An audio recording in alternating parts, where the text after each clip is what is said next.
திமுகவோட கூட்டணிக்குள்ள ஒரு மிகப்பெரிய குத்துவெட்டே நடந்துகிட்டு இருக்கு அப்படிங்கிறத நாம பேசியிருந்தோம்.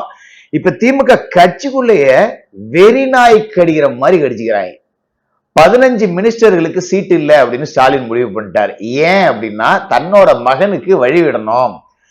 எப்படியாவது நம்ம பழைய காலத்து அப்பம்மார்கள் தாத்தாமார்கள் எல்லாம் இருப்பாங்க தெரியுங்களா, அவங்க காலகட்டத்தில் பார்த்தீங்கன்னா சொத்துக்கு பங்காளிங்களுக்குள்ள ஏகப்பட்ட சண்டை நடந்திருக்கும். ஒரு அடி அந்தாண்ட வந்துருச்சு, வாக்கியா எனக்கு வரப்பு உனக்கு அப்படின்னு ஏகப்பட்ட சண்டை நடக்கும். கோர்ட்ல கேஸ் நிலுவையில இருக்கும். அந்த தகப்பன்கள்லாம் என்ன நினைப்பாங்க அப்படின்னா, நம்ம காலகட்டத்துலதான் பங்காளி கிட்ட சண்டை, கோர்ட்டு கேஸ் அப்படி இப்படின்னு அலைஞ்சிக்கிட்டு இருந்தோம். நம்ம பிள்ளை காலத்திலேயே அப்படி இருக்கக்கூடாது, நம்ம காலத்திலே கேஸ் கீஸ் எல்லாம் முடிச்சு பிள்ளைகிட்ட சொத்தை சுத்தமா எந்த வில்லங்கமும் இல்லாம விட்டுட்டு போனோம் அப்படிங்கிற மாதிரி நினைப்பாங்க இல்லையா. அந்த சேம் கான்செப்ட் தான் இப்ப முத்துவேல் கருணாநிதி ஸ்டாலின் அவர்களுக்கு வந்திருக்கு.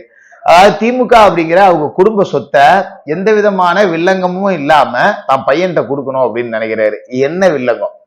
இந்த அமைச்சருங்க எல்லாமே ஏகப்பட்ட சொத்தை திருடி ஏகப்பட்ட கரப்ஷன் பண்ணி ஏகப்பட்ட கேஸ் வாங்கி வச்சிருக்காங்க.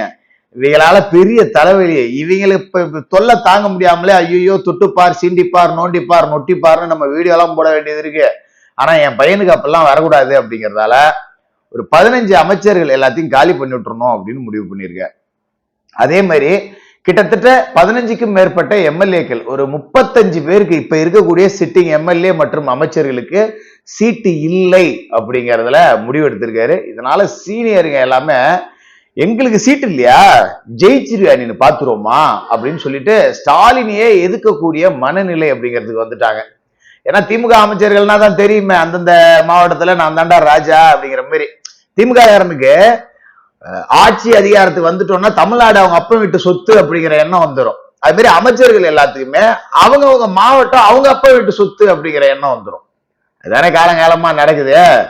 இப்ப இந்த பட்டியல்ல இடம் பிடிச்சிருக்க ஆட்கள் யாரு அப்படின்னு பாத்தீங்கன்னா, பொன்முடிக்கு சீட்டு இல்ல. நீ போராடலாம், நின்னுக்கனா படுத்துக்கனான்னு நீ நின்னது படுத்தது போனது வந்ததெல்லாம் இங்க ஒண்ணாந்து பொது வெளியில பேசிடுற. எல்லாம் திமுகன்னு எங்களை காரி துப்புறாங்க. இந்த கருமாந்தரெல்லாம் என் மோனுக்கு வேண்டாம் அப்படிங்கிறதுக்காக பொன்முடிக்கு சீட்டு இல்ல. அது மாதிரி டாப் மோஸ்ட் சீனியர் துரைமுருகனுக்கு சீட்டு கிடையாது. எப்பா நீ இவ்வளவு நாள் அடிச்சு சம்பாதிச்ச வரையும் போதும், வயசாகி போச்சு, சாம ரெஸ்ட் எடு.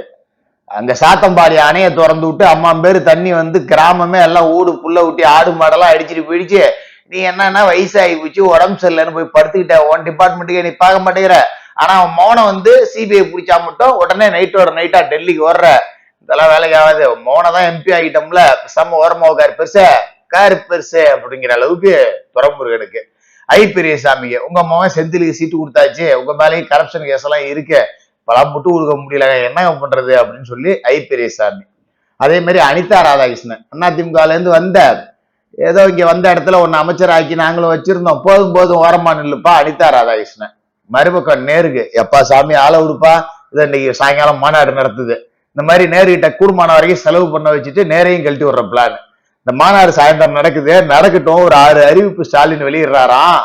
அது என்னங்கிறத நம்ம சாயங்காலமா ரொம்ப சிறப்பா தரமா விமர்சனம் பண்ணுவோம்.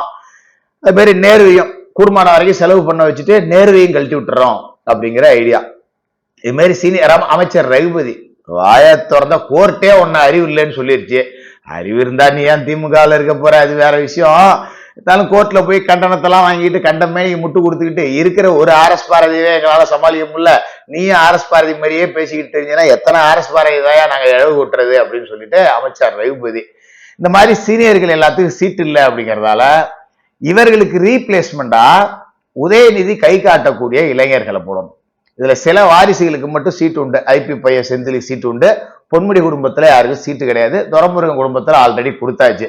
இந்த மாதிரியான சீனியர்களை எல்லாத்தையும் கலட்டி விடக்கூடிய முடிவுக்கு வந்திருக்கார். உதயநிதி கை காட்டக்கூடிய, உதயநிதிக்கு கொத்தடிமையா இருக்கக்கூடிய, இன்ப நிதிக்கும் சேர்த்து அடுத்து வரக்கூடிய துன்ப நிதி, துயர நிதி, துக்க நிதி எல்லாத்தையும் சேர்த்து ரேகத்தேர் அளவுக்கு குண்டி கழுவ தயாரா இருக்கக்கூடிய இளைஞர் படையை உருவாக்குறதுக்கான வேலைகள் அப்படிங்கிறத உதயநிதி ஸ்டாலின் செஞ்சுட்டு இருக்கார் அப்படிங்கிறது தான். இப்ப இந்த சீனியர்கள் எல்லாம் சேர்ந்து ஒரு மீட்டிங் போட்டிருக்காங்க. எங்களுக்கு சீட்டு இல்லைன்னா எங்க மாவட்டத்துல ஜெயிக்க முடியாது, நாங்க ஜெயிக்க விட மாட்டோம்.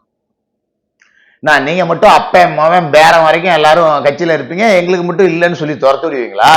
ஸ்டாலின் நிக்கிறேன்னா நாங்களும் நிக்கல, ஸ்டாலின் தான் எங்களுக்கு சீட்டு வேணும் அப்படிங்கிற அளவுக்கு முரண்டு பிடிச்சிருக்காங்க.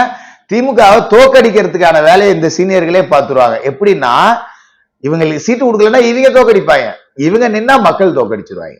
ஏன்னா இவங்க ஆண்டு கிழிச்ச லட்சணம் அந்த அளவுல தானே இருக்கு, அப்படிதான் போயிட்டு இருக்குங்கிறதால கிட்டத்தட்ட திமுகவோட உள்கட்சி பிரச்சனை அப்படிங்கிறது குத்துவெட்டு கதையா தான் இருக்கு.